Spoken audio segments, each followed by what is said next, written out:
Hello beloved souls, it's Adele here.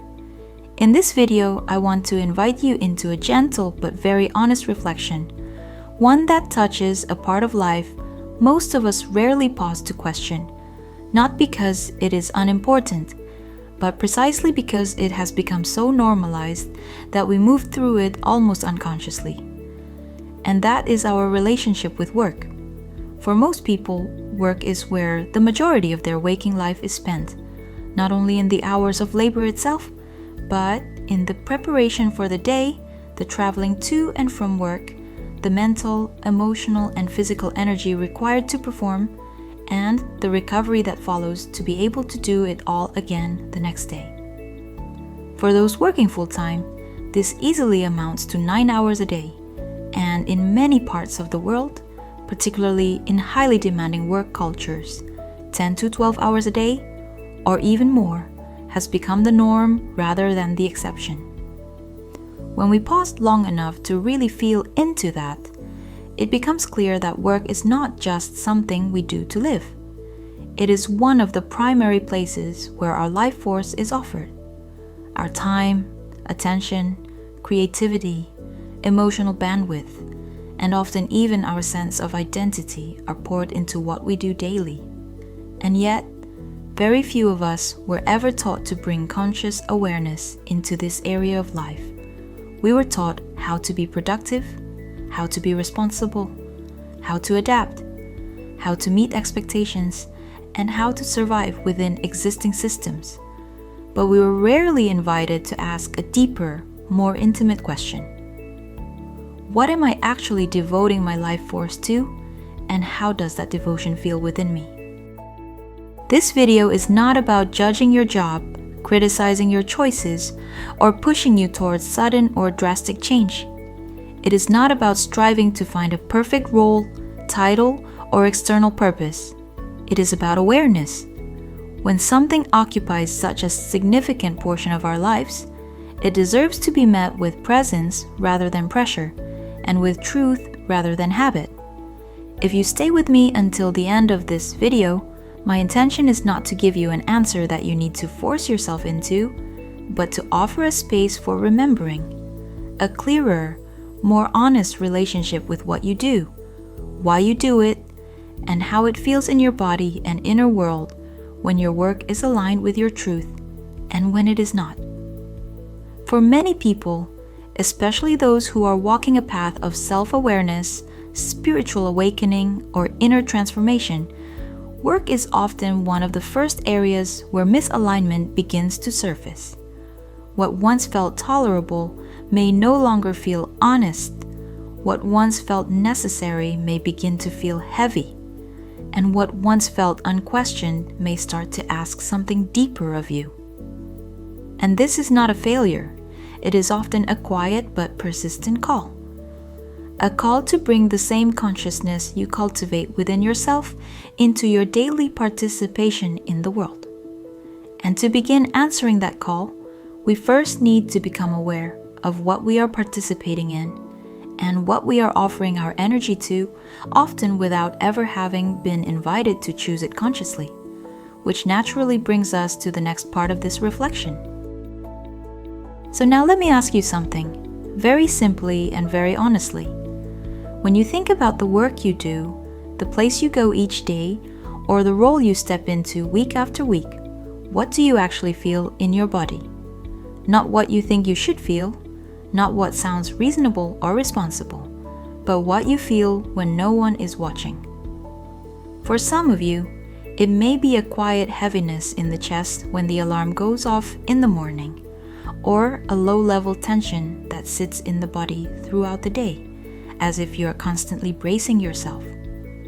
For others, it may be a sense of dullness or emotional flatness, where each workday blends into the next, and you feel more like a machine repeating routines than a living, creative being, simply moving through the same tasks again and again without any real sense of engagement.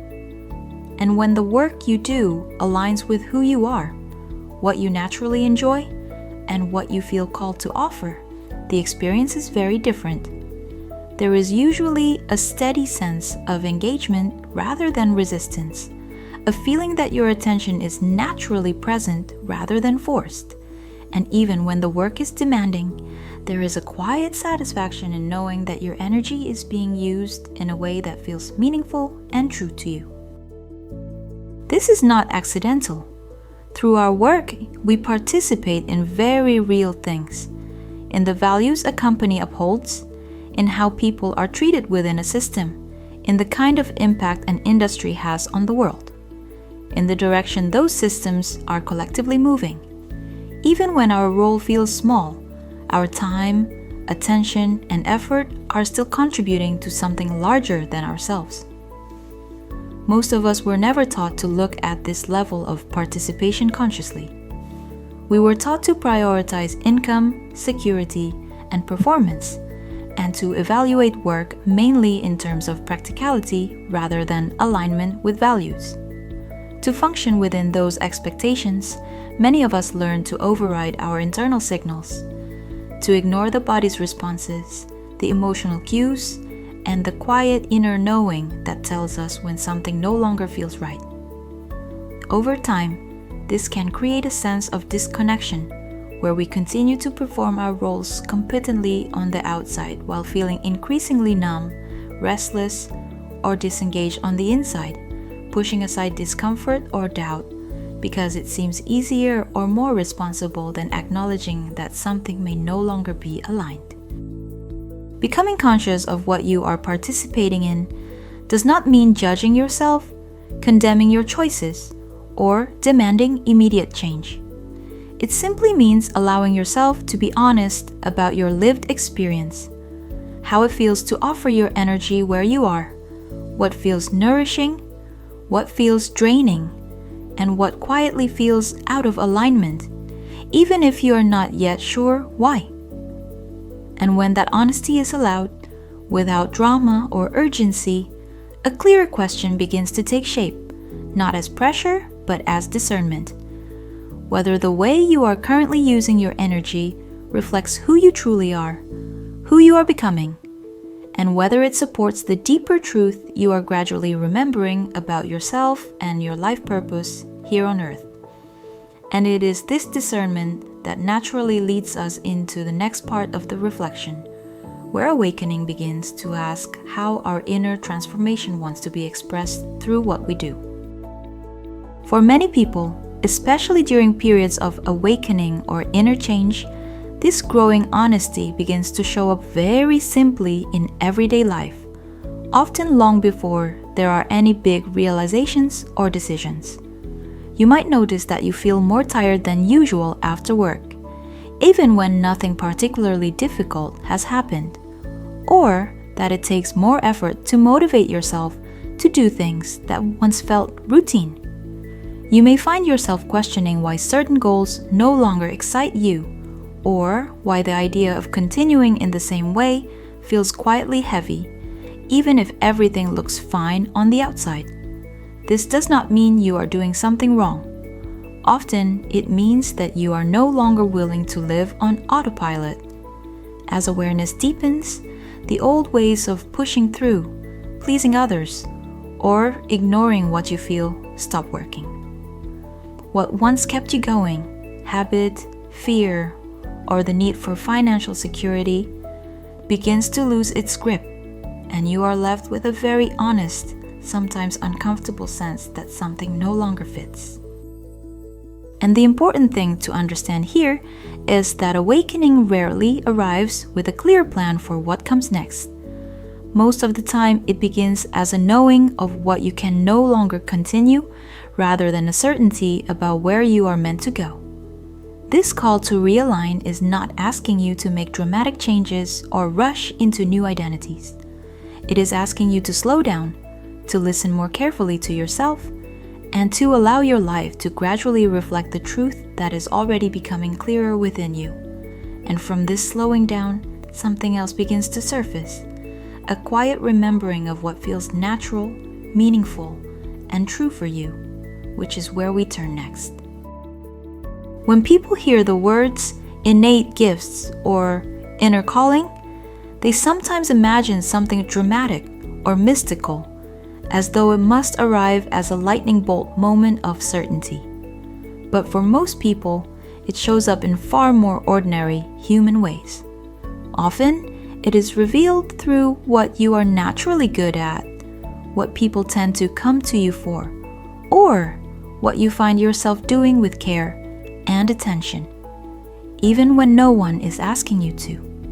It can also appear through curiosity, trying something without a clear plan, only to realize, sometimes very quickly, that something in you recognizes it, that your energy comes alive in a way that feels familiar and right. Sometimes the remembering comes first, as a quiet inner knowing that this is the kind of contribution you are meant to make. And sometimes it comes later, after you have already begun doing something practical, and one day you notice, this feels like me, as though you have stepped into something you somehow already knew. This is how alignment often works in real life. You may discover that certain skills come easily to you, that learning feels natural rather than forced, or that the act of offering this work leaves you feeling more energized rather than depleted. Even when it is challenging, there is a sense of meaning underneath it, a feeling that your effort is being used in a way that makes sense to your whole system. This is not about being special or exceptional. It is about being honest. Each person carries different strengths, sensitivities, and ways of contributing, shaped by their experiences, their temperament, and what they are here to learn and offer. When your work begins to align with that, it does not necessarily become easy, but it becomes right. And that rightness is something your body and inner world recognize long before your mind can explain it. And as this recognition grows, the question naturally shifts, not toward ambition or achievement, but toward integration. How to allow more of who you already are to be expressed through what you do, in a way that supports both your life and the world you participate in. For many people, one of the biggest fears that comes up when they start feeling drawn toward work that feels more meaningful or more aligned is the belief that doing what you love and having financial security cannot coexist, as though one automatically cancels out the other. We are often taught, directly or indirectly, that the work you are hired to do is what pays the bills. In contrast, the work you love is something risky, impractical, or only meant to be a hobby, especially if it has nothing to do with the field you are currently in. And for many people, this fear is very real and well-founded, because responsibilities are real, commitments are real, and income is often needed right now, not at some vague point in the future.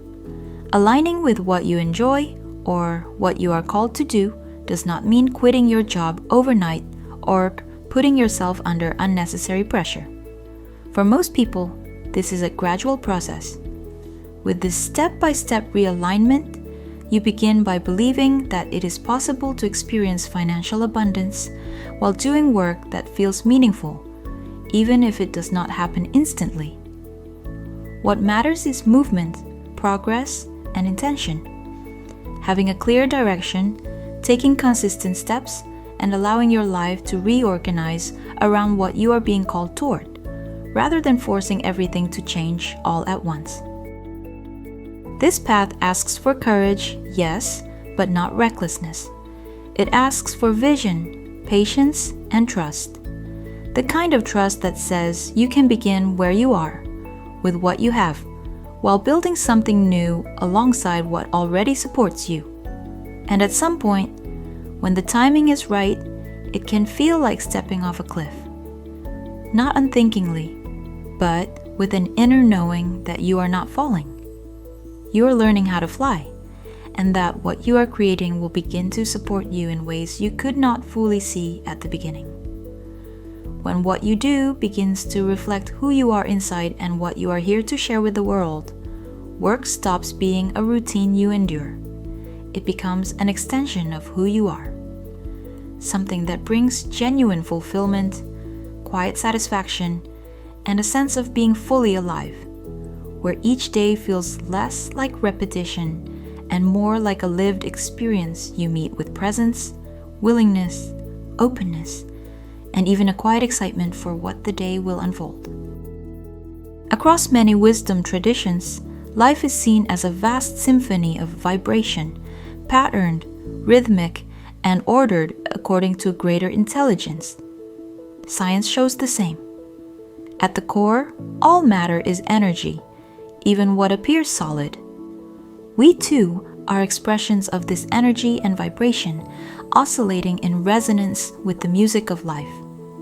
In simple terms, be who you are. Every action, expression, creation, or contribution carries your personal sacred geometric pattern, uniquely yours and impossible to replicate. When heart, mind, and action are fully aligned, that pattern expresses fully and harmoniously.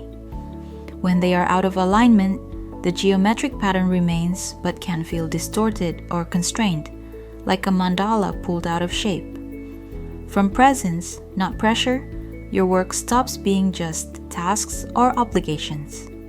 Each moment becomes an expression of who you are inside, contributing your unique note to the greater symphony of life.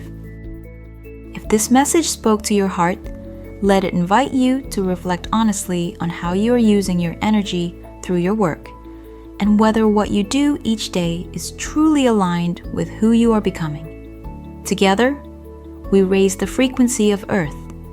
Every time one more person becomes more conscious of how they offer their time, energy, and gifts in service of what feels true and meaningful.